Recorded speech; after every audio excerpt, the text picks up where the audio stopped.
Students यहाँ पे हम लोगों ने इंटीग्रेशन किया। एक सिस्टम में इंटीग्रेशन बाय सब्स्टिट्यूशन, इसका प्रोसेस है। क्वेश्चन से सपोज दिया गया है आई इज इक्वल टू, इसका इंटीग्रेशन निकालना है 5x plus 7 square root of 5x plus 7 dx। उसके लिए पहला स्टेप है, हम लोगों ने ले लिया से suppose 5x plus 7 is equal to z।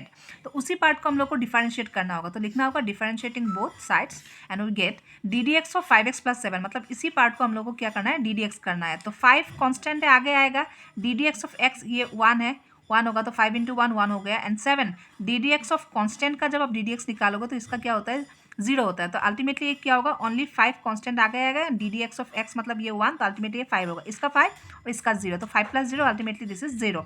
And इस साइड में यहाँ पे z था तो D z by d x, क्योंकि डी डी एक्स यहाँ पे आ गया, यहाँ पे भी डी डी एक्स आया, तो ultimately d z by d x.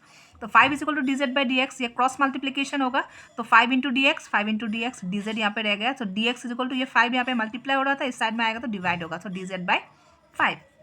अभी यहाँ पे देखो I is equal to integration of root Z मतलब ये 5x प्लस 7 था, यहाँ पे स्क्वायर रूट ऑफ z था, तो हम लोगों ने क्या लिया था, z is equal to 5x plus 7। So in place of 5x plus 7 you just put here z, तो square root of z and dx हम लोगों ने वैल्यू निकाला था dz बाई 5, तो इन place of dx you just put dz by 5।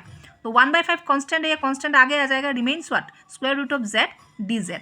तो integration of square root of z का क्या है, square root of z means z to the power half, z के ऊपर पावर क्या आएगा, हाफ आएगा। तो अल्टीमेटली ये क्या है, integration of z to the power half, इसका हम लोगों का इंटीग्रेशन निकालना है। तो यह हाफ है तो हाफ प्लस 1 होगा। Integration of x to the power n, इसका क्या होता है, it is x to the power n plus 1 divided by n plus 1। So that's why it is half plus 1 divided by half plus 1 plus c, जो ये compulsory है, इसको देना ही होगा।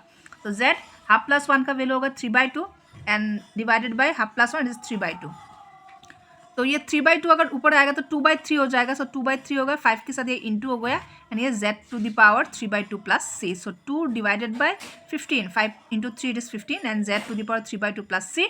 एंड z मतलब क्या है, it's nothing but 5x plus 7। So that's why in place of z you just put 5x plus 7 to the power 3/2 plus c। This is the answer. Hello.